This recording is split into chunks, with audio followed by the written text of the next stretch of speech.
Bem-vindos todos.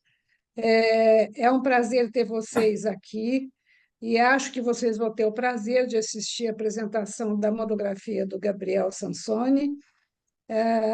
A ideia do Fórum de Monografias é a apresentação das monografias de final do curso de formação dos nossos membros da Sociedade de Psicologia Analítica, SBPA. Estamos aqui no Zoom da SBPA. O Fórum de Monografias é um evento que, então, pretende a apresentação dos produtos finais, geralmente maravilhosos, sempre são, diversos, particulares, conforme a cada membro, para o público geral, né? Para que todos possamos usufruir, os colegas também, né? Porque para sair do evento mais fechado de banca interna e ter um evento então público, onde todos podem usufruir, conversar e trocar, enfim, e devolver também para o nosso membro analista aqui o valor do trabalho que ele fez. Então, eu já comecei a contar. Vocês certamente também ficaram muito motivados, porque é um tema muito especial, esse do Gabriel, não é? É um tema muito atual, né? Vamos ter uma oportunidade de ouvir o assunto que está muito em pauta, que é dos nossos complexos culturais, né? Se apresentando muito atualmente, e que nos pega muitas vezes desprevenidos para lidar, para localizar, para atuar clinicamente, né? Uma diversidade de expressões dessa diversidade, seja de gênero, de raça, de cultura geral, não é? Que hoje, graças a Deus, está aberto na nossa experiência de sociedade e de cultura. Então, entre Apolo e Dioniso, a expressão do complexo cultural da homofobia na vida de homens gays. Eu queria já começar agradecendo ao Gabriel a generosidade do trabalho dele. Ele fez um trabalho precioso sobre o tema, né? Com muitas pesquisas, leituras, interpretações, compreensões, para mim, novas e interessantes, certamente será para todos nós, né? Então, como eu estava dizendo, desde já eu quis falar, ai, Gabriel, tomara que dê tempo de você contar, falar toda a sua monografia, que nunca dá tempo, mas desde já, então, eu já convido vocês para não só ouvir hoje, mas depois usufruir da monografia do Gabriel, que é um colega querido. Hoje ele é diretor da nossa clínica da sociedade, da SBPA, não é? Ele é psiquiatra da Santa Casa de São Paulo, na formação lá, especialista também em psicoterapia no HC, na Faculdade de Medicina da USP, responsável pela disciplina de psicologia analítica na residência médica da Santa Casa. Então, eu vou citar, por isso que você tem essa habilidade de pensamento organizado que eu vi na sua monografia, uma beleza, Gabriel. Muito bom a sua história de Apolo com Dionísio, porque você demonstra isso na sua escritura, na sua compreensão. Muito bem, muito legal mesmo.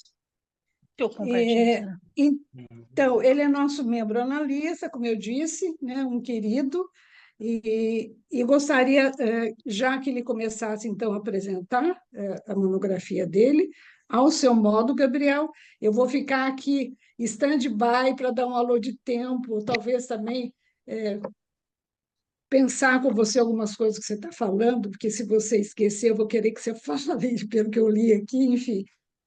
Mas é isso, tá bom? Por Queridos, favor, fique à vontade. aproveitem. Eu só vou pedir para não ficarem colocando muitas coisas no chat, porque isso às vezes atrapalha a apresentação e as pessoas ficam divididas no olhar, não é? Mas nós vamos ter bastante oportunidade no final para conversar e levantar a mão e perguntar e também comentar, tá bom? É isso. Gabriel, seu tempo, por favor, fique à vontade. Obrigado, Bel. Obrigado a todos e todas presentes. É uma honra estar aqui nesse espaço, né?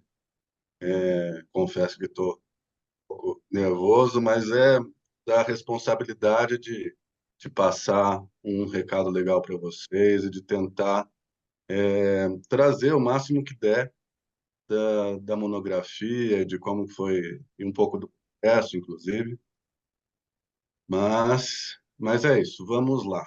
Eu como professor aí, né, de residentes e tudo mais, eu brinco que eu tenho mania de slide. Então, eu montei para poder falar de forma mais solta e ter uma base de apoio e ir conversando com vocês.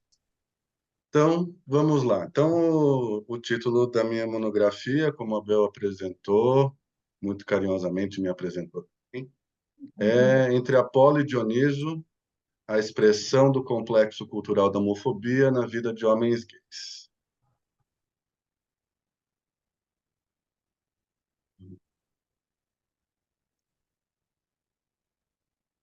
Oi, Gabriel. Isso. Acho que agora foi. Vamos lá. Eu mudei várias vezes a apresentação para chegar nesse formato de apresentação para vocês hoje. Começo aqui com uma frase que para mim é muito impactante. Ele precisa entender que ele parte de menos. Ele precisa se esforçar mais do que os outros.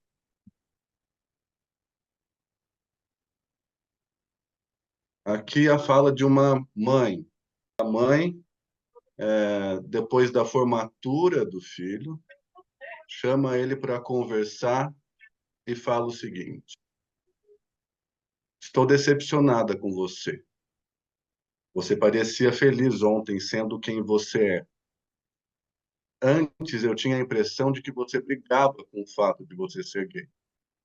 Mas ontem no baile, indo até o chão, parece que você deixou esse lado vencer.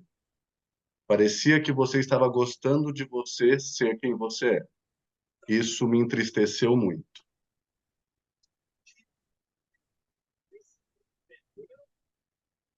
Trago esses excertos para a gente já ir se aproximando do que é o objeto de estudo, do que é a de onde eu parto e como que se expressa na sociedade, nas falas que também não são leves, né? Vão nos aproximando de um peso que tem relação com o que eu vou descrever aí como o complexo cultural da homofobia.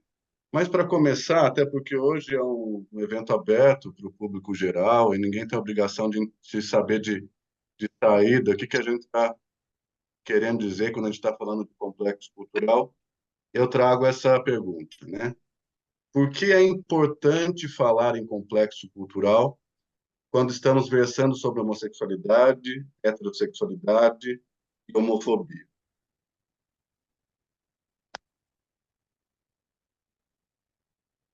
É importante porque estamos falando de algo que acomete a todos os componentes de uma determinada cultura, que está presente na atmosfera e no que as pessoas entendem como o jeito normal das coisas transcorrerem.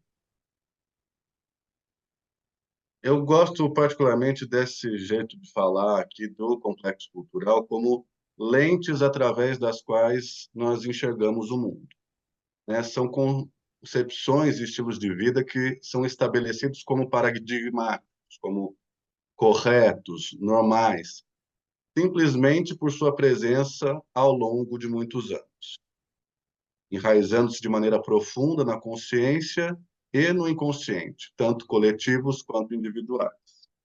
A gente vai se aproximando da ideia de complexo cultural, né?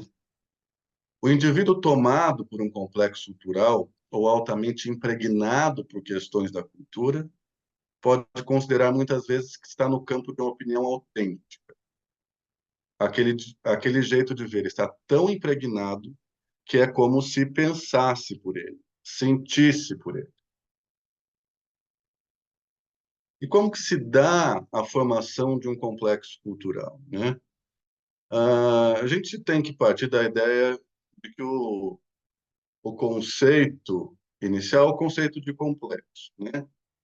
Complexo reúne, ao redor de um eixo temático, vivências com uma tonalidade afetiva. Isto acontece na nossa psique individual, mas isso também acontece na dita psique de grupo, né? Então, numa dada cultura, num dado contexto social, a gente vai ter determinadas formações de complexo. E isto se dá, uma das formas da gente olhar para isso é que isso se dá através das vivências traumáticas. Por exemplo, a imigração, demarcação territorial, pandemias que atingem mais especificamente determinados grupos, como a pandemia do HIV nos anos 80, que no que tange o meu, né, o que tange o assunto principal do trabalho, ataques constantes da sociedade a determinados grupos singulares, relações étnicas, de gênero e aí por diante. Uma outra forma que eu também acho bastante válida para a gente pensar complexo cultural é como um sistema que estabelece um funcionamento automático para os componentes de uma determinada sociedade. Estabelece papéis rígidos para indivíduos com determinadas características. Há 6 aspectos fundamentais quando a gente está falando de complexo cultural, né? Eles organizam emoções e crenças, eles têm um funcionamento automático, tanto para o indivíduo quanto para o grupo, como eu disse antes. Eles envolvem a ideia de campo emocional, sentimento de pertencimento e exclusão, tem a ver com a noção de identidade, de estar incluso e de esta inclusão fazer parte de como ele se vê, e também incorporam elementos de mitologia, política, psicologia, arte, antropologia, história, economia, enfim, eles têm uma sociologia interna própria. E quando a gente está falando do complexo cultural da homofobia, daí respondendo à pergunta com a qual eu abri, por que é especialmente importante falar de complexo cultural quando eu escolho falar sobre homofobia, sobre relações entre homens, sobre como a sociedade se relaciona com, com a homoafetividade? Porque quando a gente está falando de complexo cultural, isso nos coloca nos limites de algo próprio da cultura e de um construto da sociedade. Algo que permeia a nossa psique, mas não está no âmbito do eterno. Se expressa na vida dos indivíduos, compõe seu mundo psíquico, mas se trata de fenômeno cultural, social e histórico. O que eu estou querendo dizer com isso, né? O complexo cultural vai ter uma apreensão possível ao a gente olhar para o funcionamento da sociedade, e também vai ter uma aproximação possível quando a gente está diante do indivíduo e percebe como isso foi internalizado, ou como isso se expressa na vida dele, e como ele lida com isso que foi internalizado, ou com isso que é equivalente ao que se expressa na cultura, que ele também percebe no seu mundo psíquico.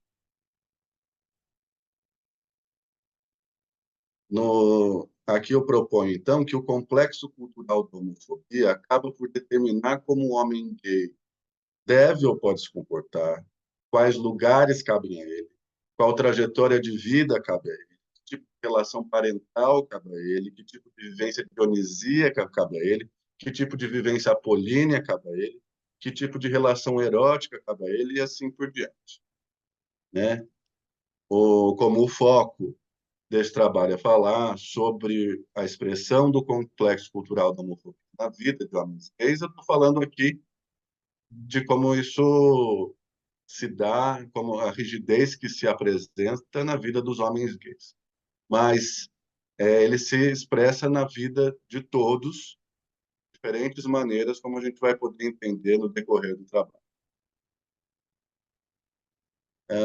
Aqui, eu dou destaque para um excerto do do Katz, para a gente pensar em como que é essa ideia da heterossexualidade como norma, né? E sempre que a gente vai falar, durante muito tempo, quando a gente ia falar sobre homossexualidade, a gente acabava caindo numa conversa sobre gênese e numa conversa sobre algo que saiu de um determinado eixo, em que a história vinha sendo uma história heterossexual e, de repente, surge o fenômeno da homossexualidade, como se a heterossexualidade fosse algo que vem desde sempre. Então, ele propõe que a existência de uma história heterossexual precisa ser reconhecida e investigada, em vez de ser apresentada como certa. Ele ainda diz, né? Geralmente supomos que a heterossexualidade é tão antiga quanto a procriação e a luxúria de Adão e Eva, eterna como o sexo e a diferença entre os sexos daqueles primeiros seres humanos. E essa ideia de normalidade, essa ideia de eternidade, essa ideia que compõe como se desde os primórdios a norma fosse a heterossexualidade, também vai trazer a carga para o que depois é taxado de diverso, né? Que é a homossexualidade.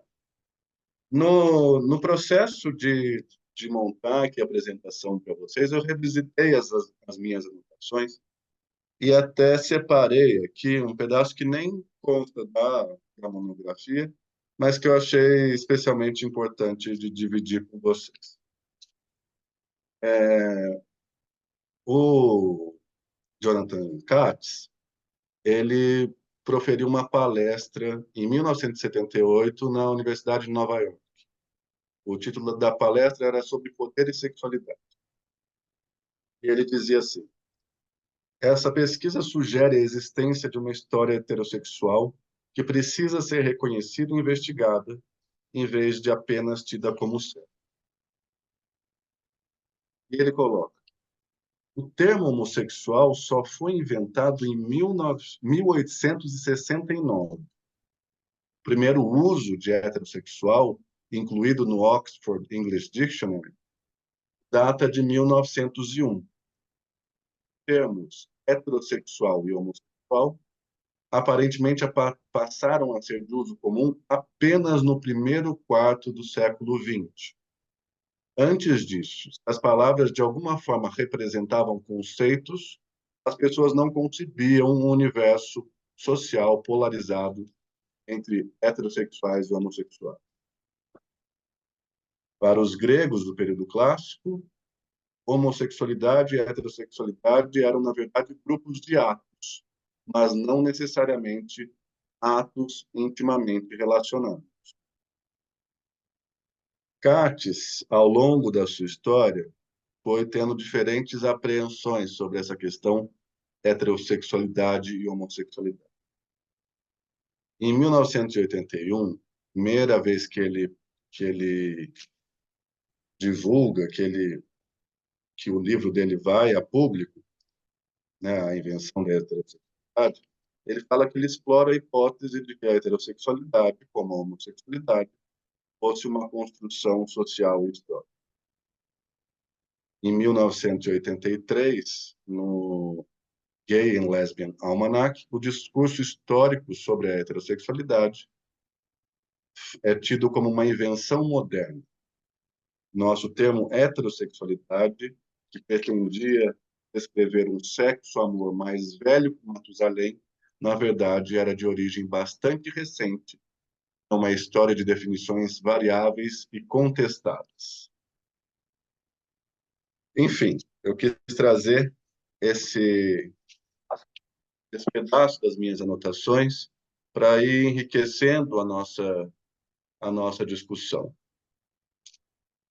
Mas vou seguir adiante para não ficar também, para não deixar de falar outros pontos que eu quero falar. E quando a gente está no âmbito dos complexos culturais, a gente corre o risco, se a gente está impregnado por ele, a gente pode cair nessa questão do fato em questionar. Por que é difícil trabalhar com os complexos culturais?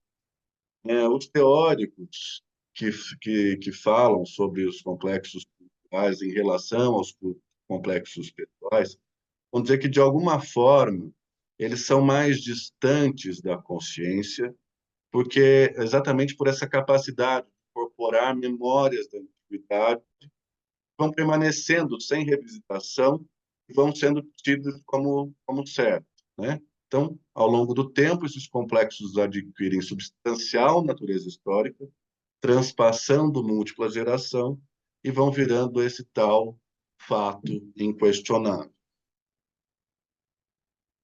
Aqui eu chego aonde costumava ser o começo da minha apresentação e falar um pouco de como foi o meu raciocínio para ir atrás desse tema e para desenvolver a minha monografia, né? Esse é um tema que, obviamente, está presente na minha vida desde de sempre, que eu fui olhando de diferentes formas ao longo da vida, mas a, a provocação, o que me deu um clique de por onde ir para escrever sobre isso, foi um seminário sobre esse livro do James Hillman, O Mito da Análise, onde ele tem um, um capítulo, a terceira parte do livro, que é sobre a feminilidade psicológica. E nessa parte do livro, ele vai nos contando como foi sendo criado ao longo dos séculos a ideia de inferioridade do feminino em relação ao masculino. E um dos argumentos que ele traz é que a história foi preponderantemente contada e escrita por homens. Aqui eu acrescento que é uma narrativa construída por homens cis, heterossexuais e brancos. Dessa forma, a gente culmina numa perspectiva patriarcal, apolínea e homofóbica. Né? Os gays aqui, então, os homens gays também entram como depositários do que foi sendo estabelecido como inferior ao longo do século. Separei aqui também algo sobre que eu tinha grifado sobre a consciência apolínea, e que também fez parte das minhas reflexões para ir montando a monografia, e que eu achei de especial interesse. Gostei de me deparar com isso quando eu estava aqui pensando no que eu iria trazer para você. O Hillman, no Mito da Análise, nesse capítulo, fala o seguinte sobre a consciência apolínea, e que tem a ver com esse slide que eu estou mostrando. O modo como os olhos percebem através do microscópio são determinados por uma consciência específica, que chamamos científica, ocidental, moderna, e que é aquele instrumento longamente afiado do intelecto masculino que descartou parte de sua própria substância, chamando-a Eva, feminil e inferior. Nós denominamos esta consciência apolínea. Apolínea porque, como seu epônimo, ela pertence à juventude, mata a distância e, mantendo o corte científico da objetividade, nunca se mistura a seu material ou à esposa. É uma estrutura de consciência que tem uma relação de estranhamento com o feminino, o qual para nós significa o lado abissal do homem corpóreo, com suas paixões animais, sua natureza instintiva e a matéria em geral. A fantasia apolínea, entretanto, não é exclusivamente masculina. Não pertence somente ao modo como os homens pensam e ao que eles fazem. Como estrutura arquetípica, independente do gênero da pessoa através do qual opera. de modo que a integração do feminino é uma questão que não diz respeito só aos homens, mas também às mulheres. E mais ainda, como a estrutura é um problema arquetípico que está além do nível humano de necessidades de desenvolvimento pessoal. Estamos falando de um tipo de consciência, dos limites que são impostos a essa consciência por sua estrutura arquetípica. Nossas fantasias e as percepções que elas governam não podem mudar se antes essa estrutura não se alterar. Isso para trazer um pouco de como que esse livro me provocou e como que eu vou desenvolvendo essa ideia da inferioridade que eu vejo também presente em como os homens gays sofrem, como e no que eles traziam para mim em, em análise e também do que eu vivi na minha própria vida, do que eu já vi com amigos e o que eu já vi na vida e no mundo. Então, a partir disso, dá para a gente ir se organizando para ir se aproximando das minhas provocações mais adiante, né? Como que essa história de superioridade, inferioridade, por que que eu escolhi falar de Apolo, Dionísio? Então, um patriarcal apolíneo, ele hierarquiza, estabelece as relações de superioridade e inferioridade, dá valor ao que historicamente foi sendo associado ao masculino, desvaloriza o que é associado ao feminino, é associado ao destaque à razão, objetividade, competitividade, lógica, disciplina, traços historicamente atribuídos ao masculino. O dionisíaco costuma ser vinculado às esferas emocionais, à intuição, aos instintos, à visceralidade, ao corpo, à sensibilidade, à criatividade e à expressividade, atributos tradicionalmente correlacionados às representações do feminino. Aqui, né, estátuas que vão bem nos dando informação sobre que foi se aglutinando ao redor dessa ideia de Apolo e o que foi se aglutinando ao redor da ideia de Dionísio. Inferioridade, né? Inferioridade no que tange o indivíduo nascido do dito sexo masculino, no geral associado à expressão da afetividade, maior sensibilidade, não adequação às atividades que envolvem maior agressividade, pressões do gestual e na fala de algo considerado próprio do feminino. Tudo vai se aproximando da ideia de feminino ou da ideia deste que não cabe nessa definição de masculino tão estreita como a gente colocou aqui, vai sendo depositado no outro. Seja esse outro a mulher, seja esse outro este homem que não corresponde a esse ideal de masculinidade apolínea. E o complexo cultural da homofobia vai contribuindo para esse sentimento de inferioridade, porque isso está presente em recados explícitos e subliminares que podem vir dos próprios pais, familiares, de colegas, dos meios de comunicação, das lideranças religiosas, da sociedade e da cultura.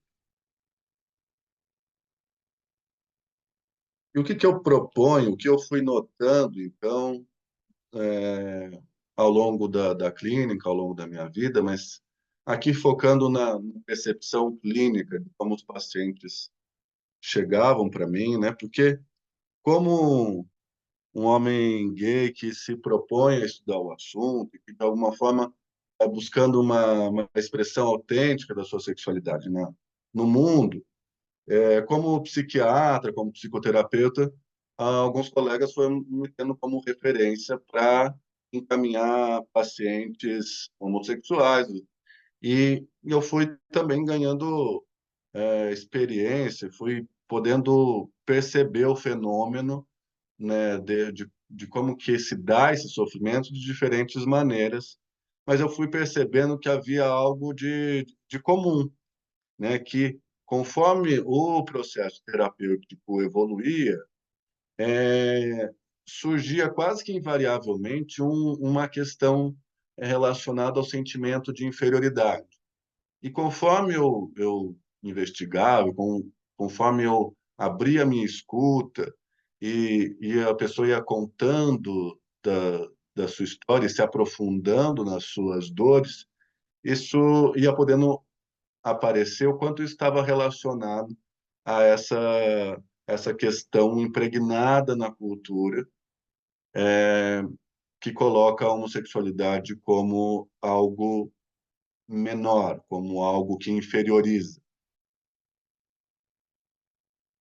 E o indivíduo que percebe ser portador de uma característica que a sociedade diz ser inferiorizante, ele estabelece algumas estratégias de sobrevivência neste mundo tão ameaçador, tão agressivo, né? Uma das estratégias é a adequação às expectativas de expressão do masculino. Então, se há algum tipo de gestual que é tido como mais feminino, muitas vezes vai procurando conter essa expressão, né, por conta dos olhares, por conta das reações das pessoas ao redor. Uma outra forma de tentar ser menos agredido, de se sentir pertencente, é ir atrás de compor o grupo das meninas na escola, por sentir que ali há um outro espaço para afetividade, para sensibilidade. A invisibilização, em que alguns estudiosos costumam dizer que nós gays somos misters, né, em nos invisibilizar para que sejamos menos alvos de agressões, para passar despercebido. E uma outra forma é se esmerar em ter outras qualidades valorizadas pela cultura hegemônica. Então, já que eu falhei, com todas as aspas, né, eu vou atrás neste ponto, eu vou atrás de ter outras qualidades que eu percebo, eu sinto e o mundo me diz que, que são valiosas nessa ótica, né? Isto na vida adulta vai também se traduzir para uma busca de determinado tipo de sucesso, poder financeiro, desempenho. Uma outra forma que também não deixa de ser uma resposta a esses lugares rígidos propostos pela cultura, pelo complexo cultural, é a adequação a que a sociedade diz ser uma identidade. Então, é quase assim, você é gay, então você precisa ocupar esse lugar de bobo da corte desses outros amigos, né? Daquele que diverte sua plateia com piadas autodepreciativas.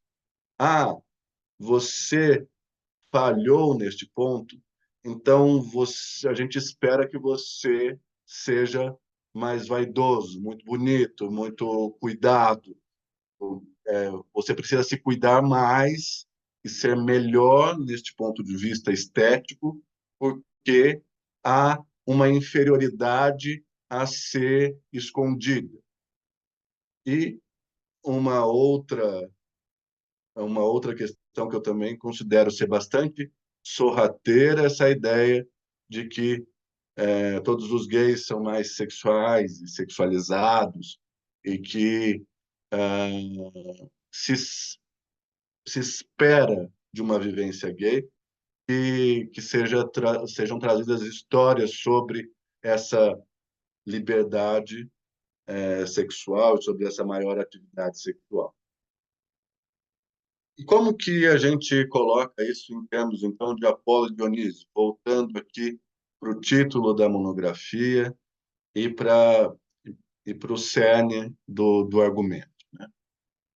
Essas dinâmicas, as duas dinâmicas são importantes para a nossa composição psíquica. Não só as duas, como todas as dinâmicas que a gente pode ver através dos diferentes deuses, dos diferentes mitos, né? Aqui, utilizando a mitologia grega e estes deuses que foram sempre colocados muito como duplas, que parecem nos escritos do Nietzsche também, como essas duas formas diferentes de se estar na vida, né? E que também é utilizado pelo Hillman e até pelo próprio Jung para ir falando de diferentes formas de, de viver o prazer, de viver a racionalidade. Mas eles, de alguma forma, são antagonistas, mas compõem uma mesma realidade, né? A interação entre eles, uma certa harmonia, um movimento fluido entre eles, falaria de uma completude, de equilíbrio da natureza humana. Vale ressaltar que, inclusive, eles alternavam quem ocupava o oráculo de Delfos, para falar de quanto eles têm importâncias equivalentes, inclusive na, na história, ao olhar para a história grega. E o que eu proponho aqui? Né? Que o problema é quando se estabelece uma ideia rígida e uma ideia de compulsoriedade na vivência dessas dinâmicas. Né? A partir da vontade de compensação desta inferioridade que é impingida pela sociedade, que o indivíduo vai sentindo que é atribuída a ele, ele pode tentar compensar esta inferioridade. E essa tentativa de compensação pode colocá-lo se sentindo obrigado a se comportar de uma determinada maneira, né? Sentindo impelido a ser mais apolíneo ou a viver o dionisíaco de uma determinada maneira. Mas aí a gente vai falando, vou falar mais conforme for passando. Mas então, Dionísio é colocado aqui pelo Rafael Lopes Pedraza, que é um importantíssimo escritor riemanniano, já dessa linha da psicologia arquetípica aqui da América do Sul.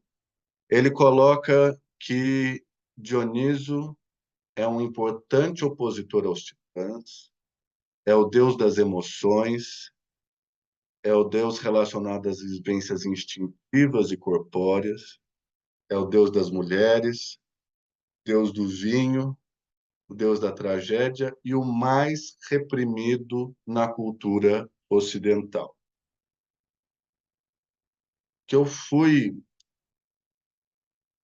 percebendo, a analogia que eu fui fazendo nas minhas reflexões e quando eu me debrucei para estudar e fui ler o Dionísio no Exílio, fui ler outras questões sobre Dionísio e Apolo, é que a vivência gay era colocada neste pacote da repressão a Dioniso e que tem a ver com uma sobrevalorização da dinâmica apolínea na sociedade em geral, mas isso, ao meu ver, fica mais forte na vivência dos homens gays, e isso que eu fui percebendo na clínica e na vida.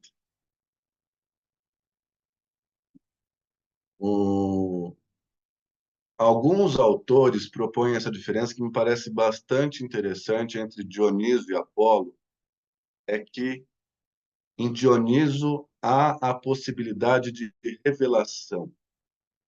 é uma dinâmica, a dinâmica dionisíaca seria uma dinâmica que pretende revelar a beleza sem encobrir a realidade.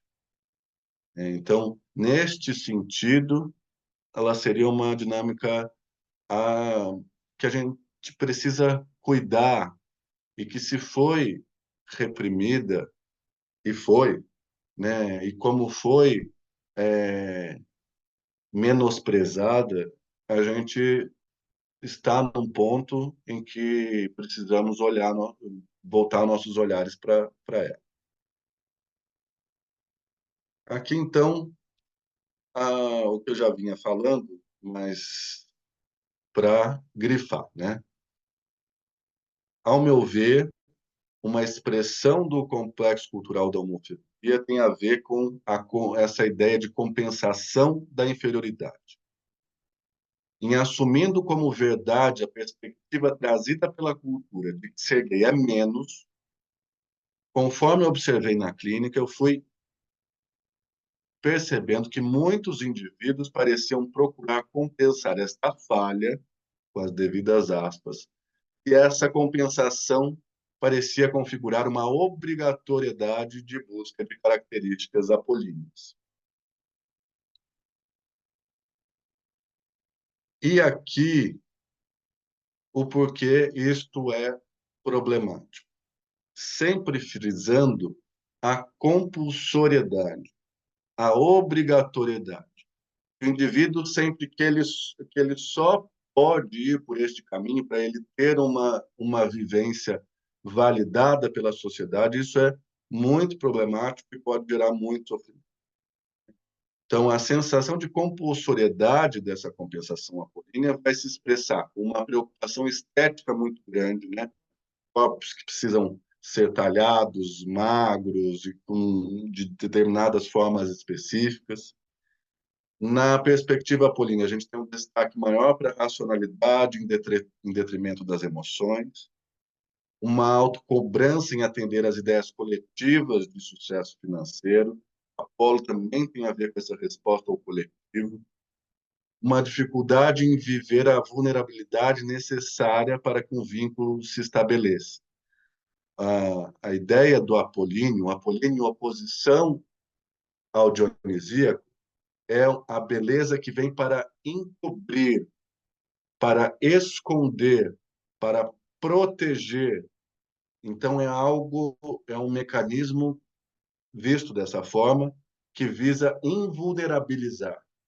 Então, alguém regido, alguém que está fixado, vivendo de forma patológica, vivendo de forma compulsória, porque respondendo a uma doença da cultura, que vive esse excesso apolíneo, pode ter uma dificuldade para se vincular, porque ele está submetido, ele está submerso nesta ideia de que invulnerabilidade é uma qualidade a ser exaltada e a ser buscada.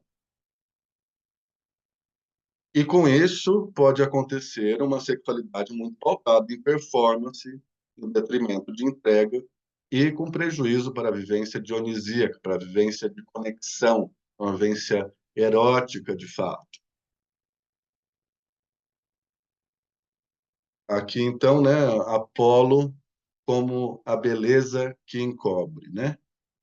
O deus Sol, símbolo da luz, representa as medidas e os limites visíveis da vida. Porém, ao mesmo tempo, tem a função de iludir, já que a mesma luz que exibe também impede de ver com clareza quando muito clara. Busca. Então,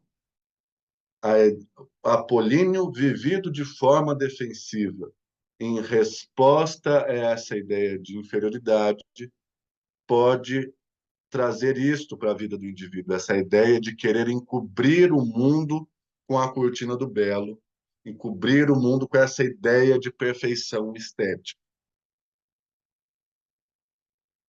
né? E Apolo está intimamente ligado a essa ideia de estética, né? O Hildegard Fichte, numa espécie de enciclopédia de mitologia que eu encontrei aí nessas minhas pesquisas, coloca que para esculpirem a sua imagem, a imagem de Apolo, os artistas reuniam os mais belos mancebos e selecionavam de cada um deles sua parte mais perfeita, soma do que havia de mais belo na pessoa humana. Uma espécie de um Frankenstein, mas essa ideia de, de buscar essa perfeição.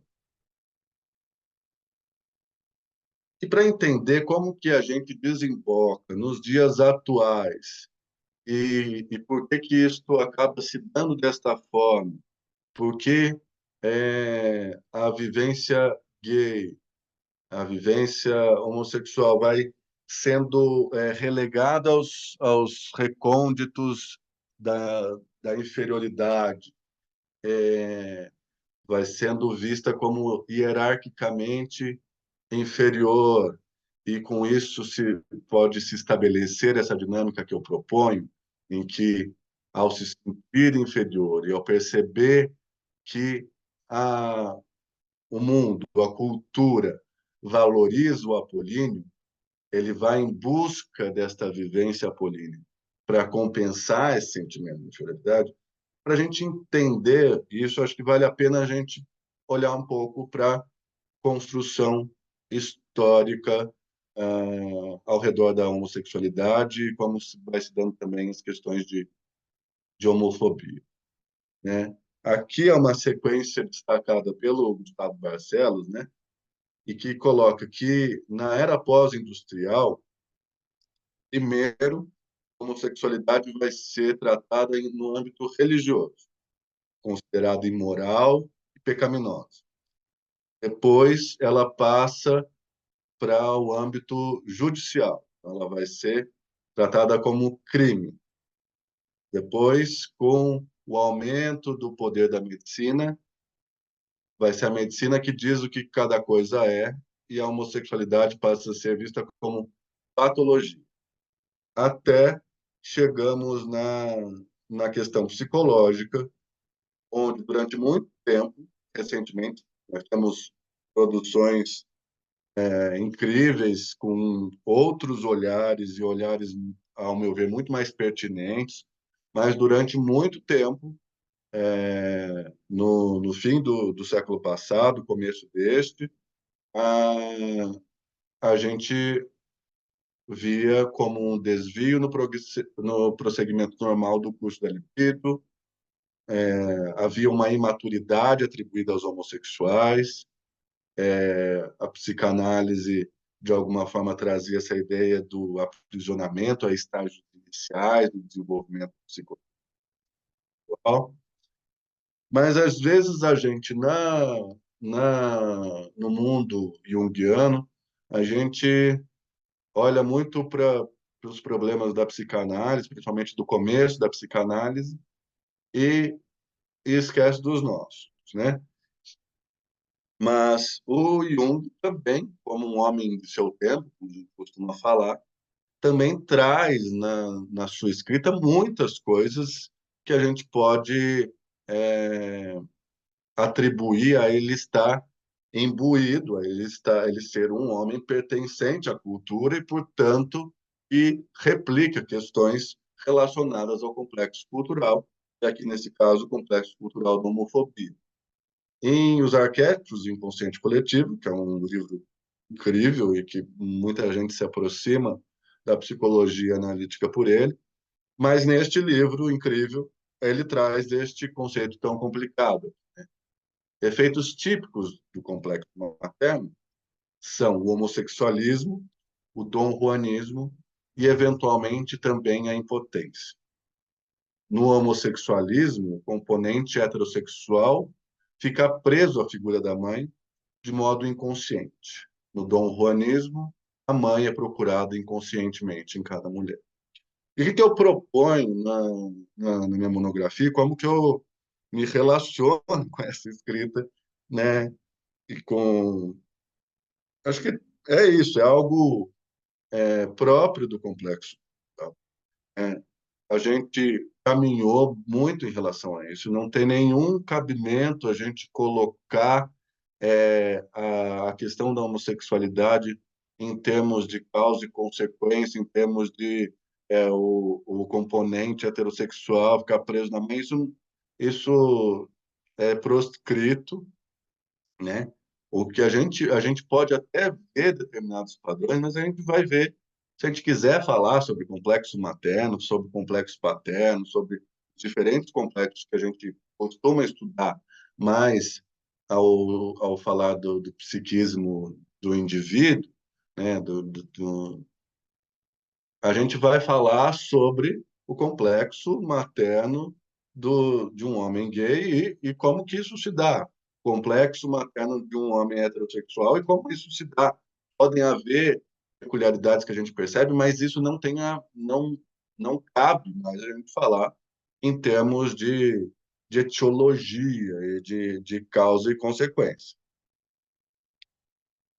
E aí, dando prosseguimento a importantes fatos históricos, em 69 a gente tem um UOL, em 73 a retirada da homossexualidade da categoria de doença pela American Psychiatry Association, né, que é poderosíssimo. E aqui no Brasil, em 78, eu destaquei o Lampião da Esquina, né, que é uma revista brasileira que tratava do universo gay, tinha como principal mote a defesa de se poder viver legitimamente como uma pessoa gay. É. E a gente está ali na transição democrática, né, no fim do regime ditatorial, né? E, e esta luta pelo direito de se poder ser quem se é de forma legítima está junto. Isso para mim é bastante emblemático, né? Como essas coisas muitas vezes andam juntas. E o Lampião da Esquina serviu de incentivo para o Somos, que era um grupo aqui de São Paulo.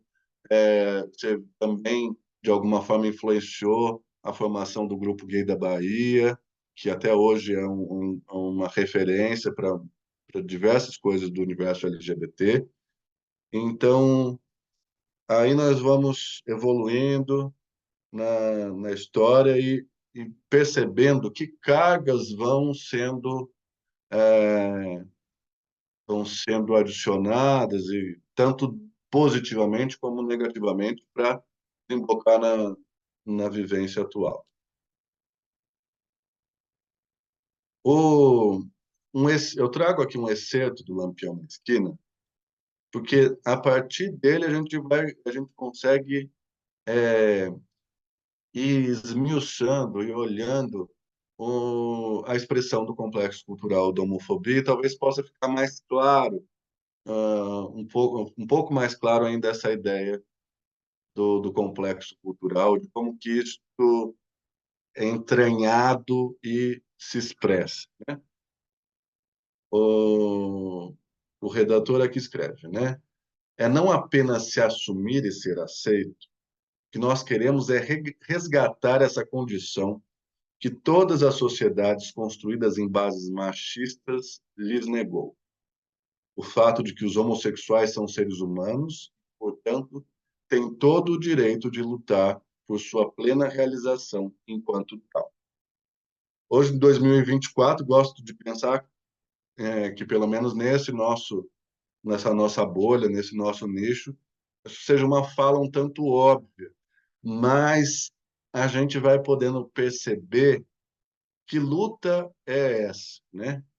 Nós queremos resgatar essa condição de seres humanos. Então, ele está falando que o coletivo, que era sentido uma carga ao se viver nessa sociedade em 1978, e que ser gay era não ser humano, né? Que esta condição não poderia prejudicar a vida desse indivíduo, dificultar a sua plena realização como, né, como cidadão, como humano. Então,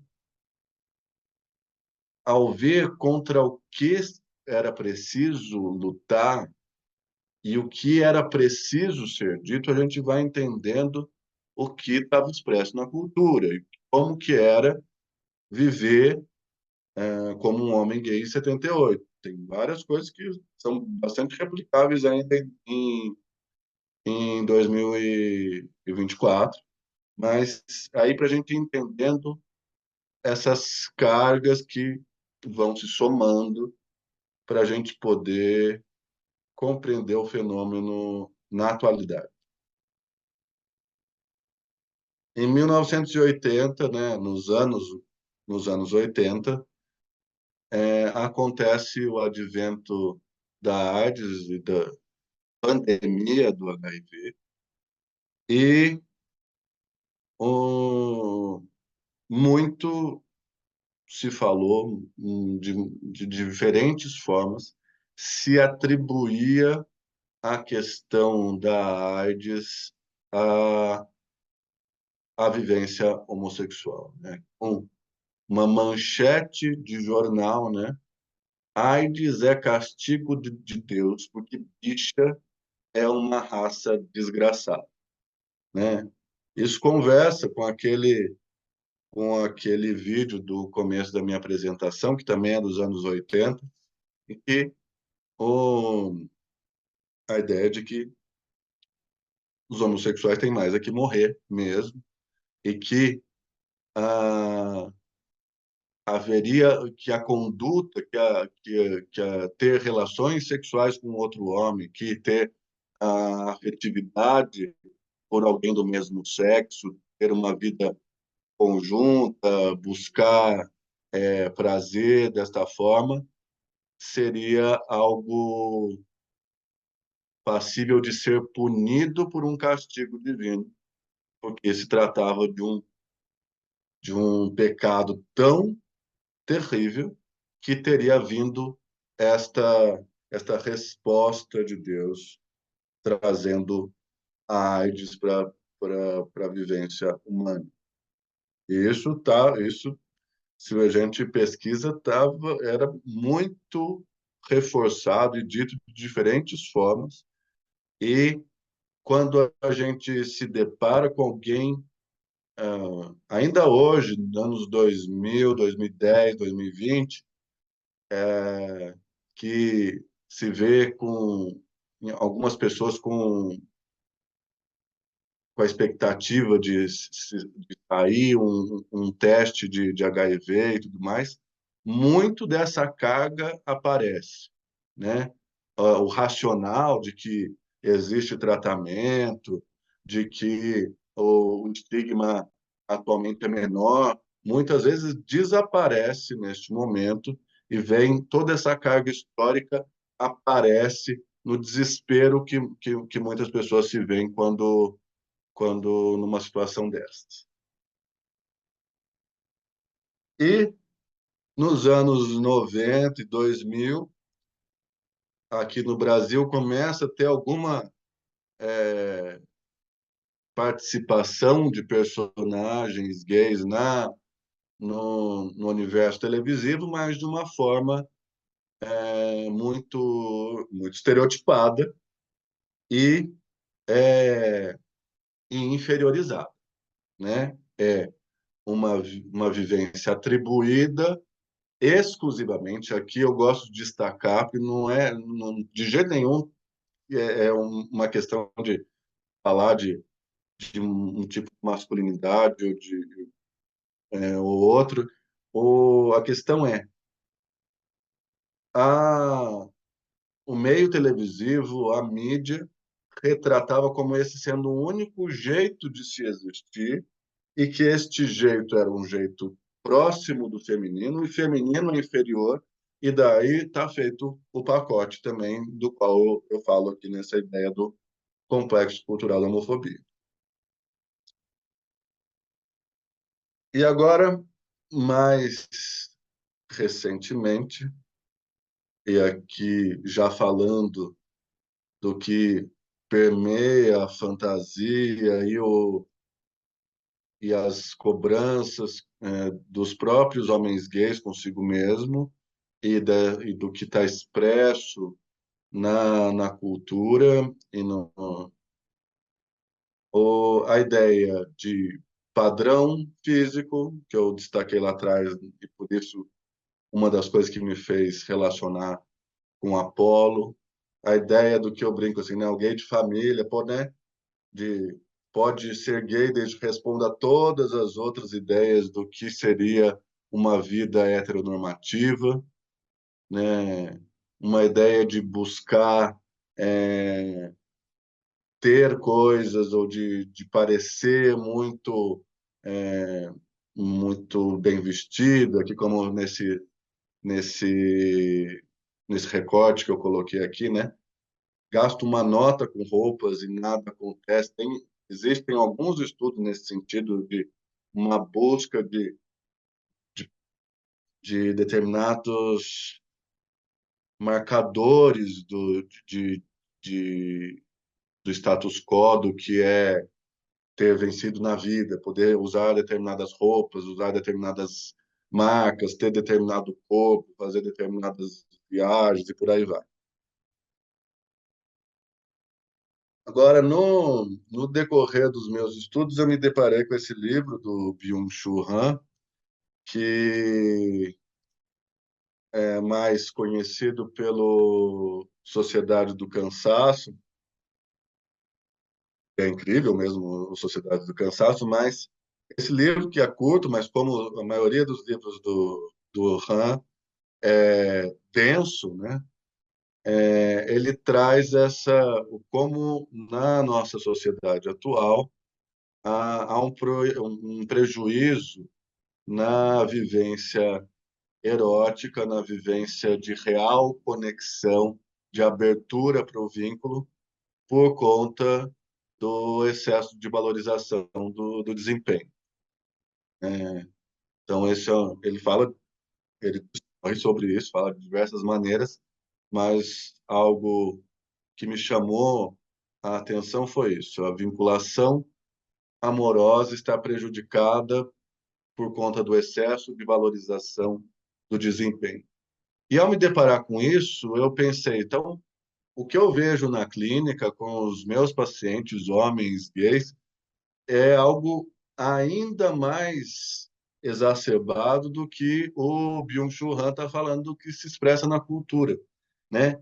São indivíduos que querem, numa sociedade que já sobrevaloriza o desempenho, são indivíduos que querem ainda desempenhar mais e muitas vezes a gente percebe a dificuldade para a vinculação por conta desta vivência do complexo cultural. E o Byung-Chul Han destaca aqui, né? Não se pode amar o outro a quem se privou de sua alteridade. Só se pode consumir. Um outro ponto que eu destaco na minha biografia é que nesta, nesta construção de superioridade e inferioridade, é muito comum se atribuir uma puerilidade à vivência gay, né?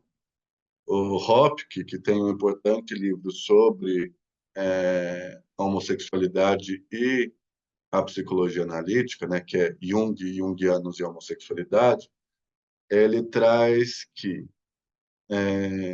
nossa leitura do que Jung e seus adeptos escreveram a esse respeito mostrou que muito pouco do imaginário arquetípico do masculino na homossexualidade masculina é explorado sem que a masculinidade dos gays seja apressadamente atribuída ao reino dos adolescentes problemáticos. E a gente vai cair em coisas que têm alguma relação com o conceito psicanalítico de que parou em algum ponto do desenvolvimento, e com a ideia de fase que isto vai passar, né? E eu percebi isso na narrativa de pacientes, eu percebi também na minha vida, mas também na narrativa de pacientes, né? A ideia de como em hotéis, em restaurantes, em diversos lugares de atendimento ao público, quando chega um casal heterossexual, um homem e uma mulher, é senhor e senhora. Quando chega um casal gay, são os meninos, né?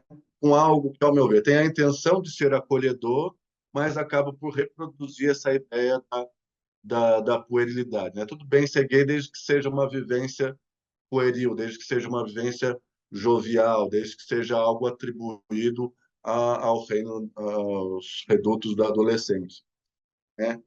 E, e isso se apresenta como um dificultador em muitos processos analíticos, que pode haver, muitas vezes, uma briga com, com, com determinados aspectos de amadurecimento e com uma busca por determinadas características que não são pueris, que pode ficar prejudicada na vida desses indivíduos. Uma questão que muitas vezes se levanta é, tá, mas existe a possibilidade do indivíduo querer, né, sentir que é projetado nele como alguém identificado como homem gay e que tem projetado nele questões do dionisíaco, de que ele viva o dionisíaco de forma exuberante, de uma forma que os outros homens não se permitem viver? Existe, super existe, isso pode ser criativo. Mas existe um risco nisso também, né? A gente não estou cortando, né? Não estou tirando da conversa a possibilidade disso ser criativo. Mas com muita frequência a gente também vê isso vivido de forma defensiva, né? Porque se é em resposta, se continua sendo em resposta a uma ideia de inferioridade, ou se é em resposta aos ataques deste mundo que prioriza o apolíneo, e daí eu vou viver né, o aspecto orgiástico de Dionísio, também respondendo a isto, eu caio na questão do complexo cultural e eu posso me aprisionar, viver isso de forma compulsória, posso cair numa coisa compulsiva, por exemplo, sexual, e querendo muitas vezes me vincular, mas ficando preso a uma interpenetração de corpos que não vincula. Então, este é um outro caminho que eu vejo ah, homens gays sofrendo também em resposta a questões do complexo cultural. E mais, aqui eu teria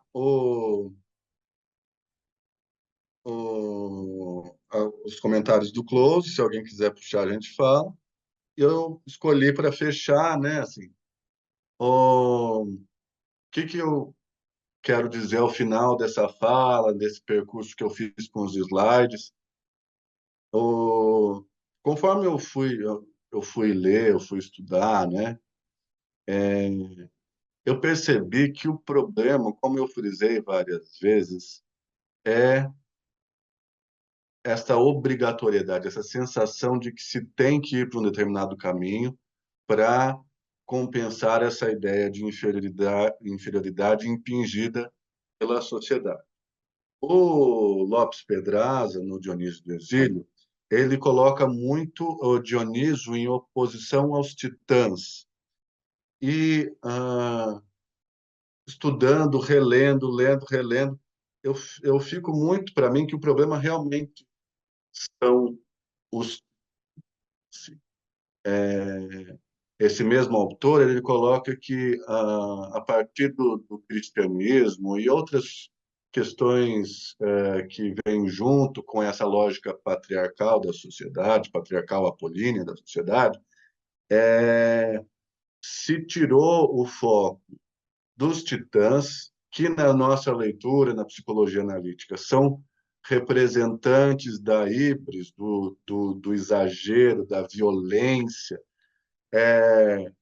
e se passou o foco para as questões dionisíacas, para as questões dos instintos, se passou a combater e a ter isto como sendo o que atrapalha, por assim dizer, o que adoece, e com uma ideia de elevação espiritual e de sobrevalorização do apolíneo, que idealmente seria a ideia de se desligar da, do peso dionisíaco, dessa coisa negativa do dionisíaco. Então, se a gente for pensar no que seria interessante na composição das nossas vidas, e aqui no caso do meu trabalho, na vida de homens gays, é que essas duas dinâmicas pudessem estar presentes sem serem resposta a uma ideia de inferioridade. Desta forma, não ter um exagero de busca por características apolíneas e nem um jeito defensivo para se viver as questões dionisíacas. É lógico que está falando de um ideal, mas conforme se pudesse ter um fluxo entre essas dinâmicas, que elas pudessem conversar e não brigar entre si, essa seria a nossa busca e o que a gente tenta propor nos processos terapêuticos, e muitas vezes isso acontece de uma maneira bastante bonita. E daí eu destaco aqui no final, né? Existe em nosso corpo um Dionísio esperando ser contratado para nos dar acesso à riqueza de suas emoções, sentimentos. É isso, acho que agora a gente abre para a discussão. Ai, Gabriel, ótimo, ótimo. Olha, tem até já aqui, eu vou já até adiantando que a Priscila Fabri, Priscila, se você está aí, você já tem uma pergunta que você colocou no chat. Se você puder falar diretamente com o Gabriel, perguntar, seria muito bom, fica mais interativo do que a gente ler a sua questão. Você está presente? Gostaria de falar?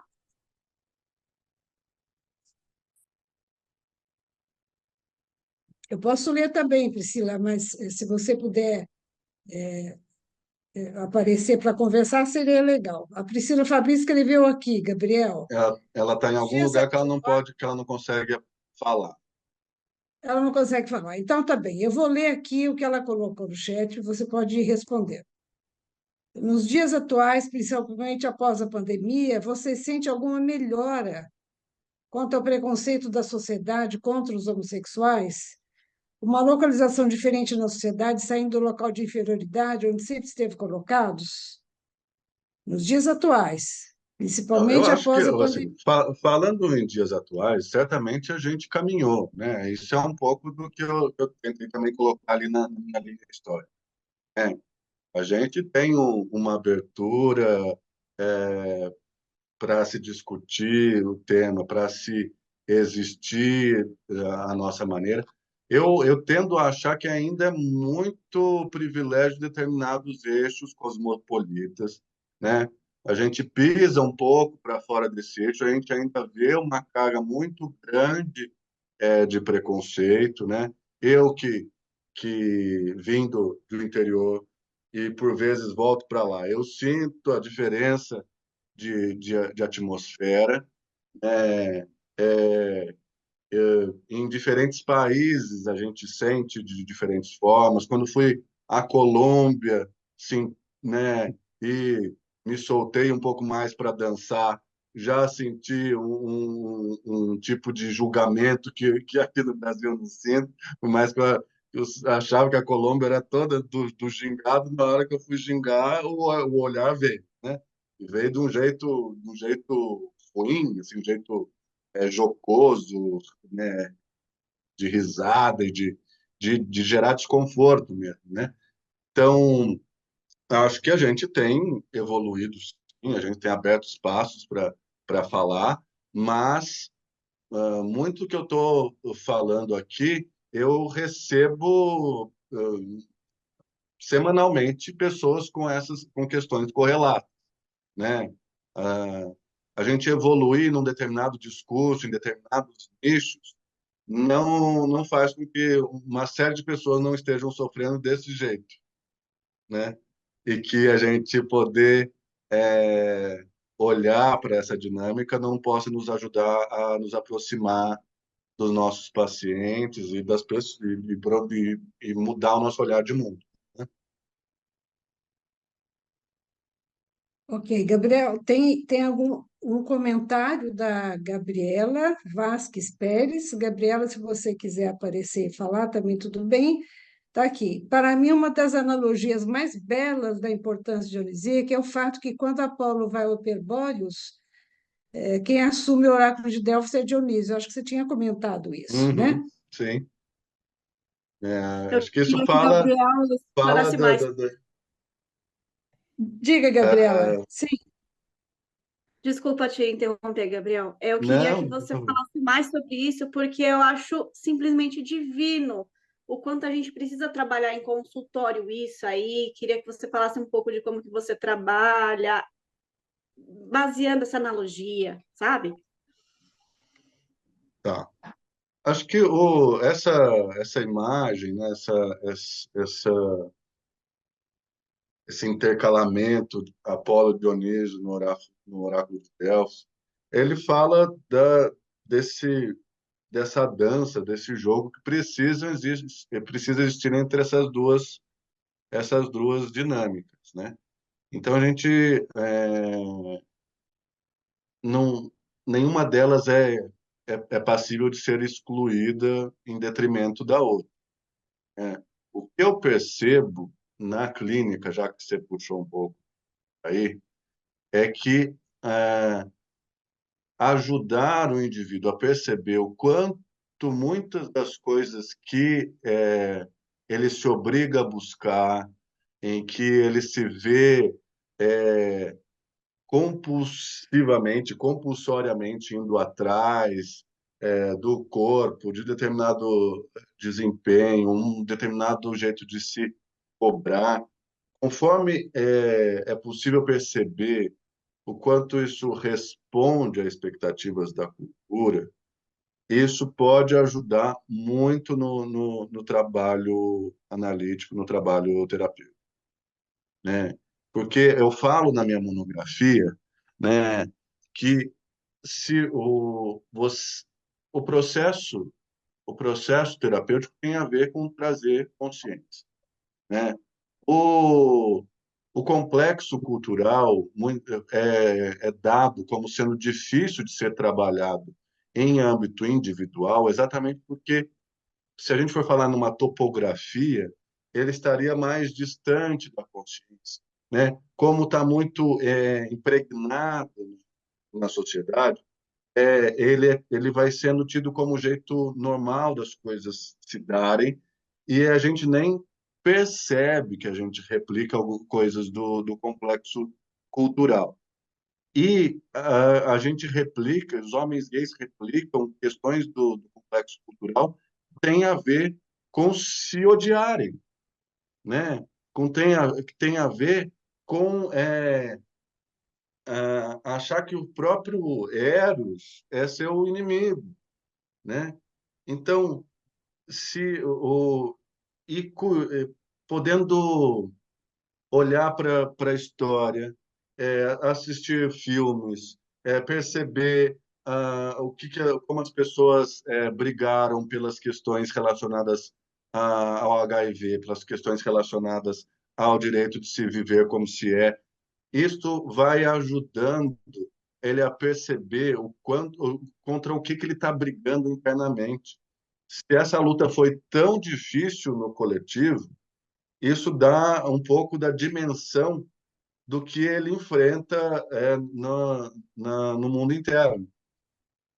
E podendo se desgrudar da ideia de responder a este coletivo e de poder se buscar, que no final das contas é o processo de individuação, mas fica muito emblemático nessa questão da homossexualidade, no meu ver, é, isso e podendo ficar claro e podendo ter uma noção de pertencimento, uma noção de como sofre este grupo, de como como vive saudavelmente também esse grupo, de como que é ter uma identidade de grupo que não fica exclusivamente vivida na inconsciência, pode ser muito salutar e fazer parte do processo terapêutico. Gabriel, tem duas coisas aqui, duas pessoas fazendo comentários, pergunta. Uma das pessoas disse que está no ônibus e nem pode participar muito, mas ele disse que gostaria de comentar que a pesquisa que você faz se relaciona muito com a dele também, visto que alguns participantes apresentaram repressão nos testes do HTP. Ele poderia explicar melhor, imagino que no É. desenho da figura humana, talvez, né? Uhum. Além disso, fica muito mais clara a necessidade de se esconder para ir procurar o Apolíneo. E o Eduardo Maldonado, se ele estiver por aí, também pode participar pessoalmente, ele diz os padrões estéticos inerentes do complexo cultural que recai sobre os gays parece causar exclusões e solidão entre os próprios gays. Isso eu acho que você Ah, está falando aí. isso é uma coisa que vários dos meus pacientes comentam, né? É, Ou, Posso e ele diz só, aqui, perdão, Isabel, posso só complementar a pergunta? pois por não, faça favor. isso, por favor. Sim, Vamos lá. claro, Assim, por favor. obrigado. Primeiro, parabéns, Gabriel. Excelente e necessário o seu trabalho e também sua Obrigado. exposição muito boas. Bom, a questão já foi feita aí pela Isabel, é como eu coloquei ali. Eu só queria complementar o seguinte, né? Tem uma frase que é assim, né? Você já deve ter ouvido. Os feios querem os bonitos querem os lindos querem os maravilhosos e os maravilhosos não querem ninguém, né? É o espelho de Narciso. Então, só para contextualizar a pergunta e também complementar da seguinte forma: como que você observa esses padrões atuando dentro dos seus pacientes na clínica, e se você quiser falar com você próprio, e se isso pode ser desconstruído, porque eu vejo isso, de certa forma, como um trabalho de Sísifo, sabe? Parece que é uma coisa assim que às vezes a gente tenta, tenta, tenta e não consegue. E também se você poderia comentar também sobre, tendo a ver também com essa questão dos padrões, a relação da comunidade gay com o autopreconceito, a automofobia, até a questão do etarismo. O que que você vê sobre isso tudo na clínica? Obrigado. Vamos lá. Você fez um combo, né? Mas a questão estética é, é muito presente na clínica e é algo que a gente vai cuidar podendo trazer a real noção de autoestima, né? Como que é esse processo de se gostar, que não é um processo que pede validação, que precisa necessariamente de biscoitos, foguinhos e afins, que, né, na linguagem aí das redes sociais, né?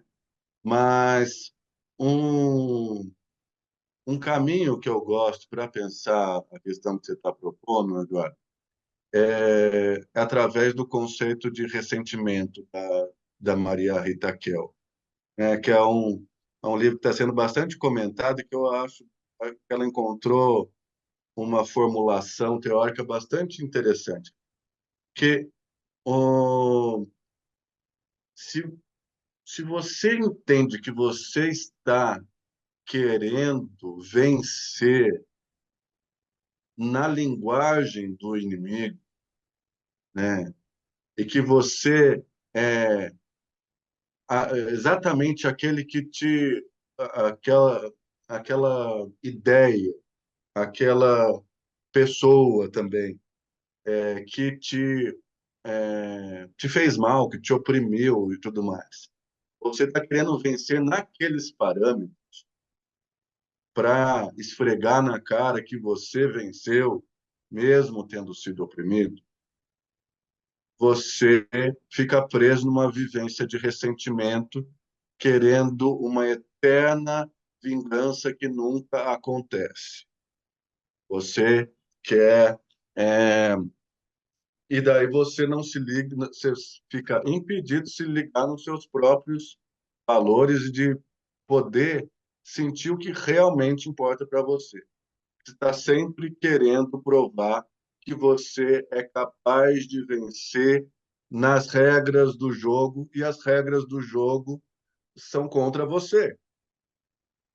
Então, se você quiser vencer, né, com aspas, nas regras do complexo cultural da homofobia, você vai se esfolar e vai continuar se sentindo aquém.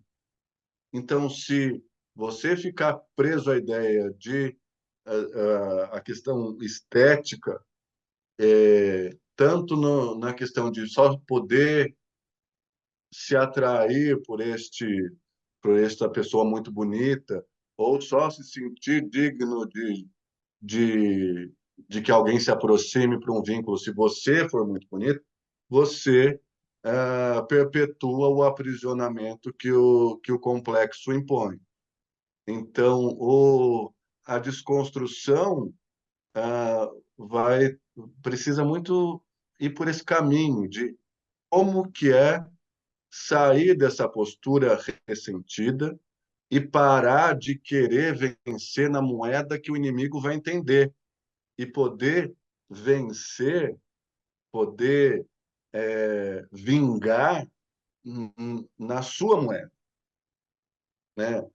Eu costumo, uma coisa que eu sempre falei, eu considero que a dinâmica erótica, a dinâmica amorosa, que a dinâmica dionisíaca, ela é importante, ela pode, ao meu ver, até mais interessante, mas por que que eu vou ficar batendo cabeça querendo mostrar para o mundo que eu sou capaz de vencer nos parâmetros apolíneos, né? Por que que eu vou julgar vencedor aquele que venceu exclusivamente segundo os padrões patriarcais apolíneos, né?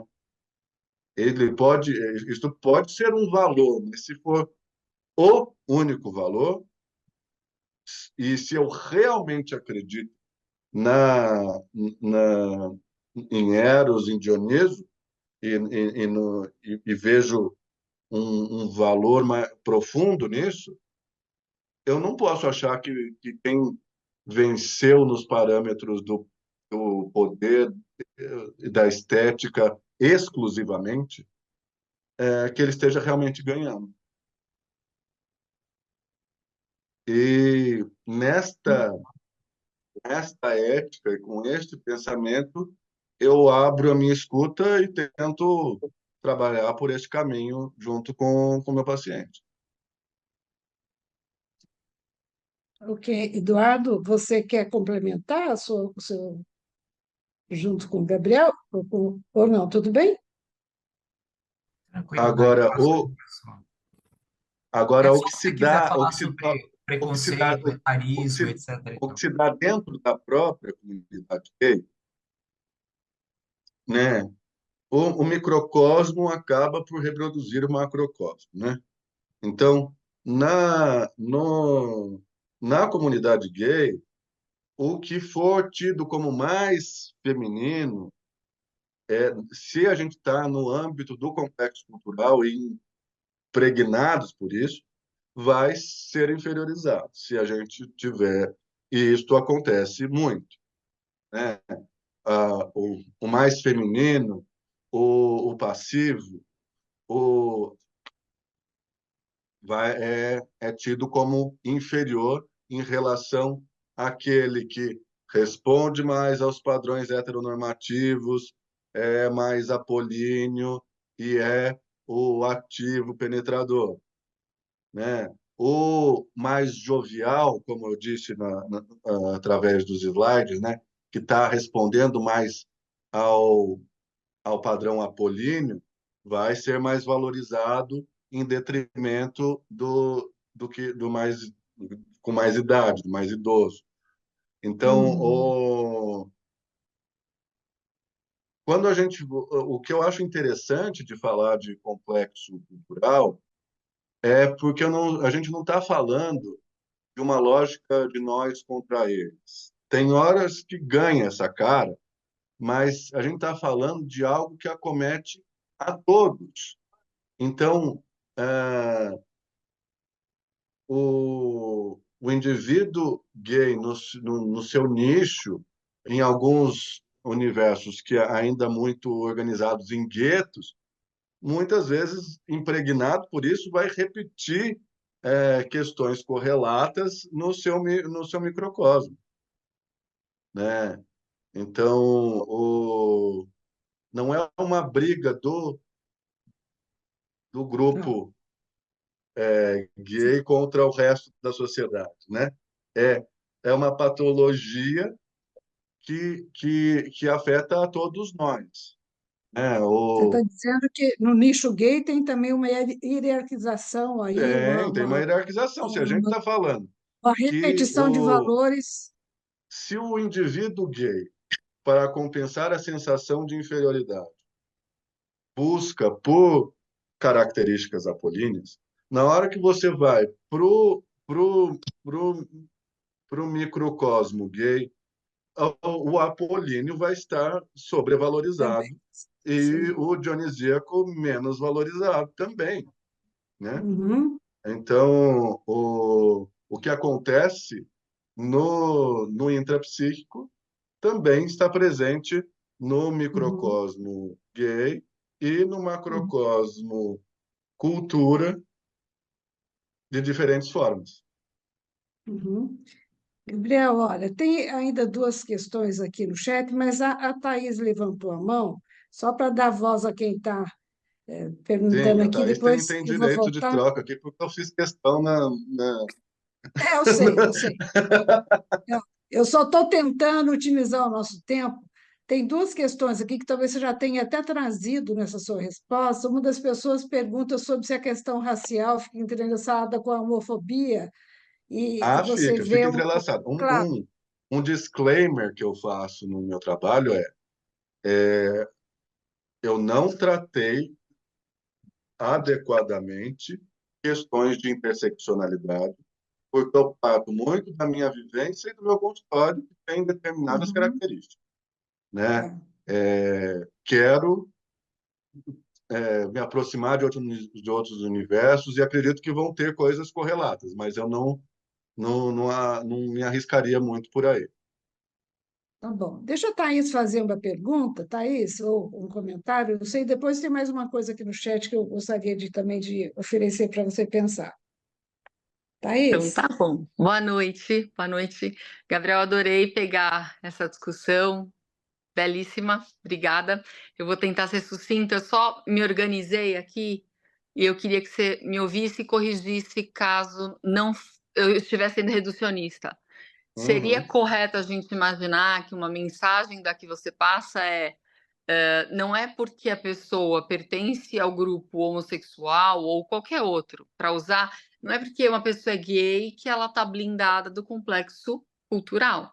É Não, exatamente Isso. isso. realmente não. Então, ela está permeada dentro do mesmo complexo cultural e que se ela perpetua os valores de sustência e atentar, ela vai contra-mimetizando de uma outra maneira dentro do seu microcosmo e vira seu próprio algoz ou dos seus pares. Isso. E você Uhum. percebe isso na comunidade gay. Sim, completamente. Entendi. É, Tá, eu achei que eu estava com medo de estar sendo reducionista, mas eu estou aqui extrapolando para a comunidade acadêmica, sabe, para sim. vários microcosmos em que viramos Uhum. algozes de nós mesmos para fugir de algo que também nos fremeia, né? De uma sombra que a Uhum. gente julga como alheia. E aí eu estou extrapolando aqui, mas depois a gente bate um papo. Obrigada, muito obrigada. Uhum. Vai me dar aqui o que pensar. Né?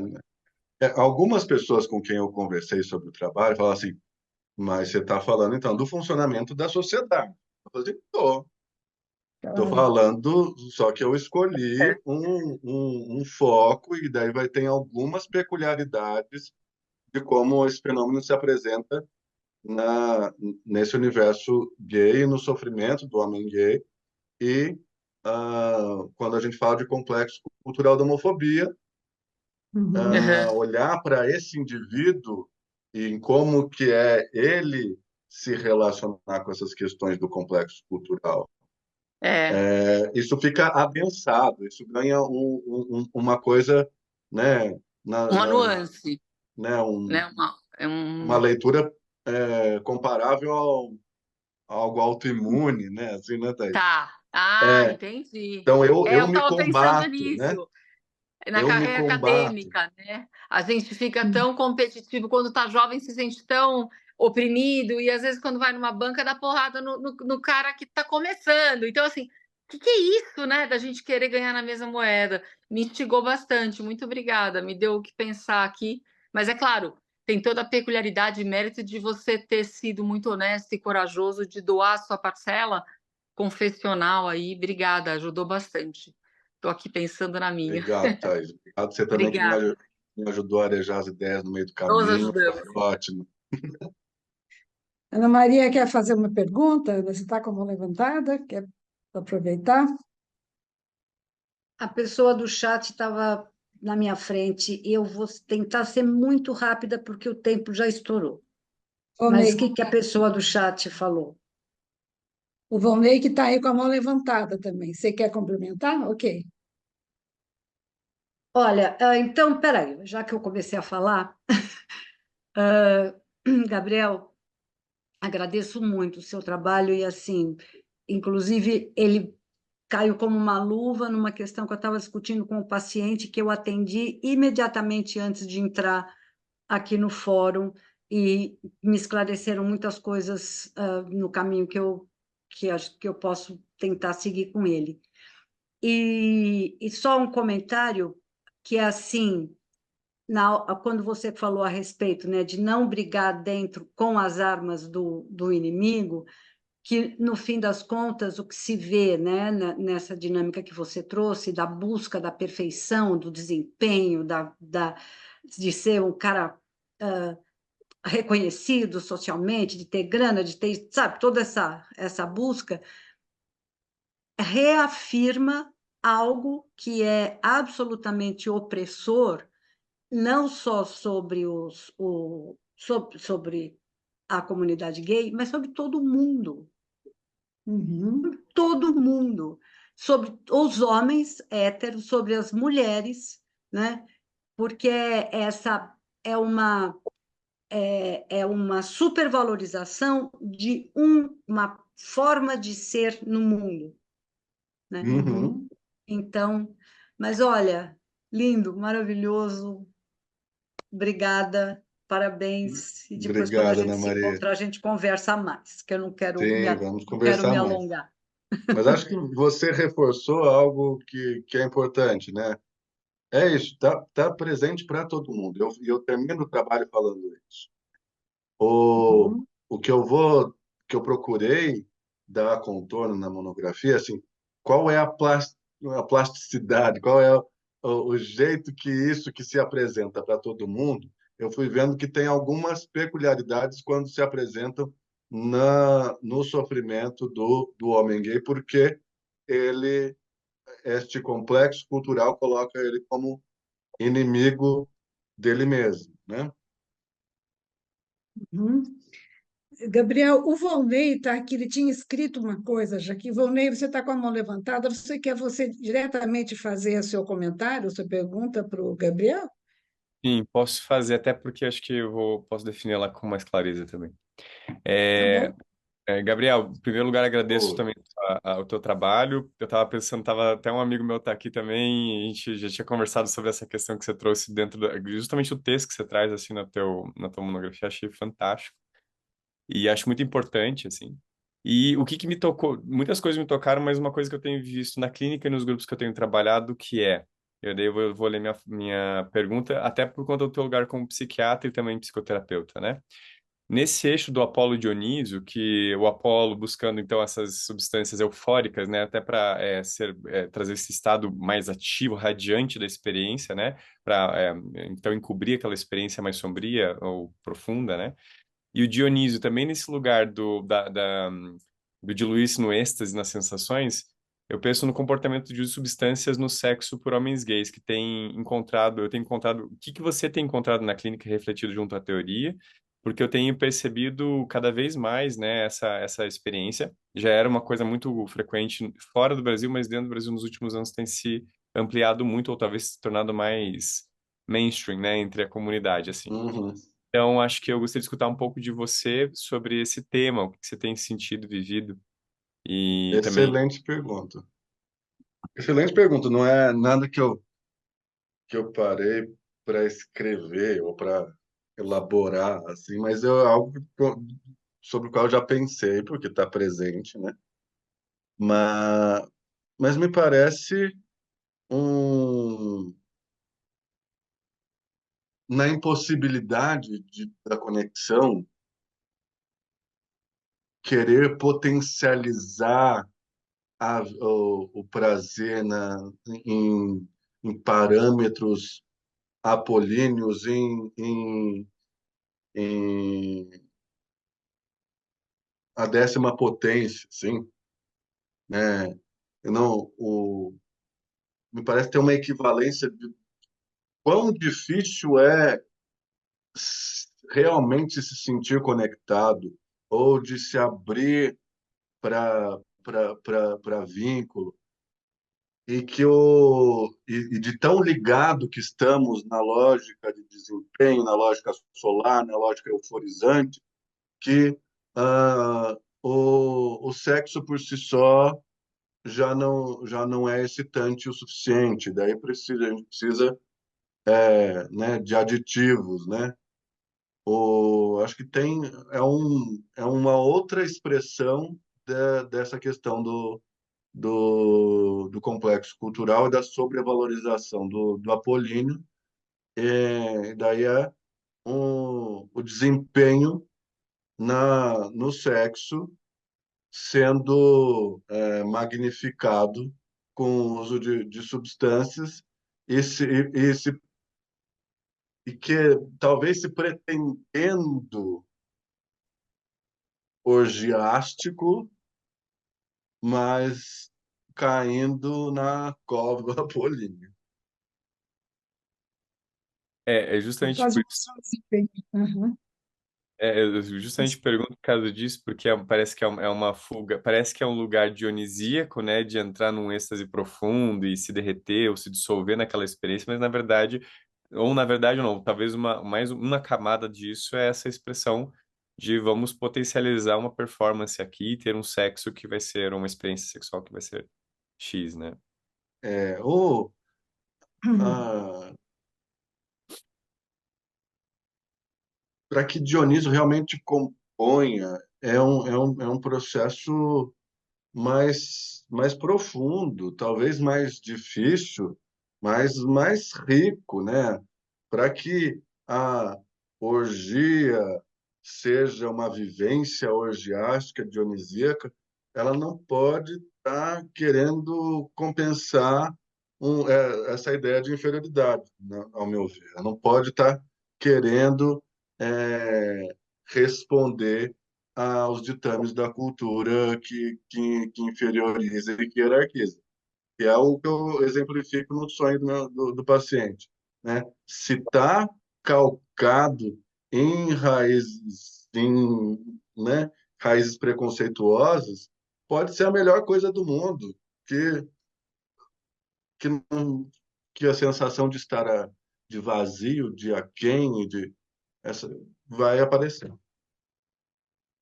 Gabriel, Gabriel e Volney, eu vou ter que interromper vocês. A conversa é ótima, e a gente poderia ficar aqui conversando muito, mas eu preciso respeitar o público que está passando Claro. o horário. E preciso contar, Gabriel, que tem uma opção de pessoas agradecendo, dizendo que seu trabalho é maravilhoso e perguntando da leitura possível da sua monografia. Vou A minha disponibilizar, com sugestão certeza.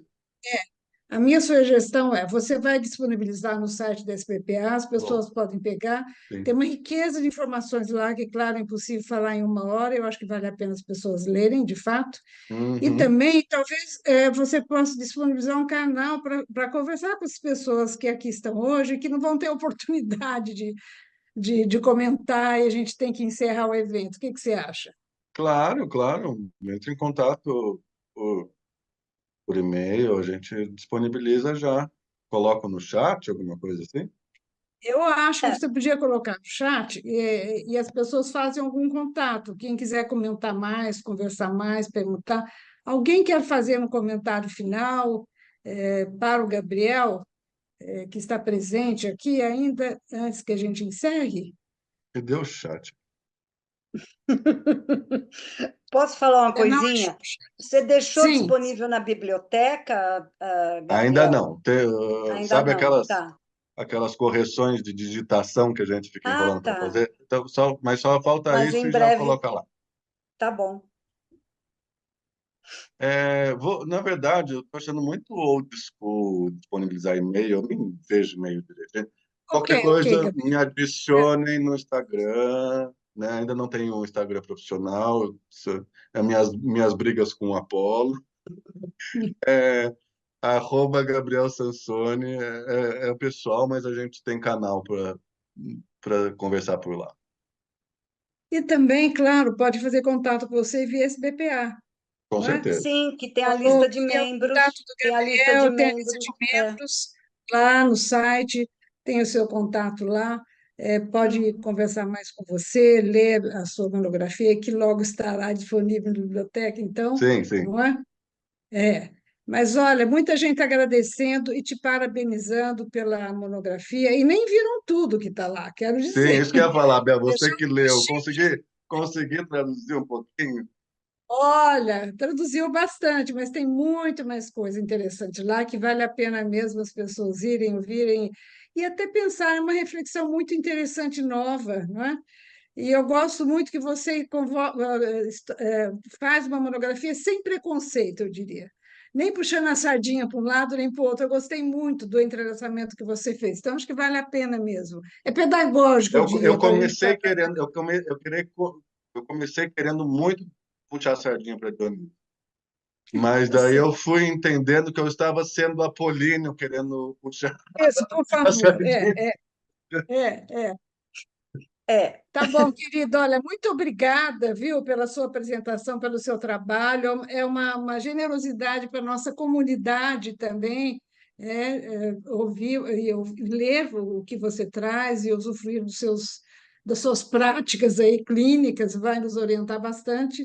Agradeço a presença de todos vocês aqui, até esse horário passando um pouquinho, mas acho que terá valido a pena. A gente está dando cada vez mais espaço para ouvir os nossos complexos culturais, né? Muito Estamos nele, obrigado, Bel.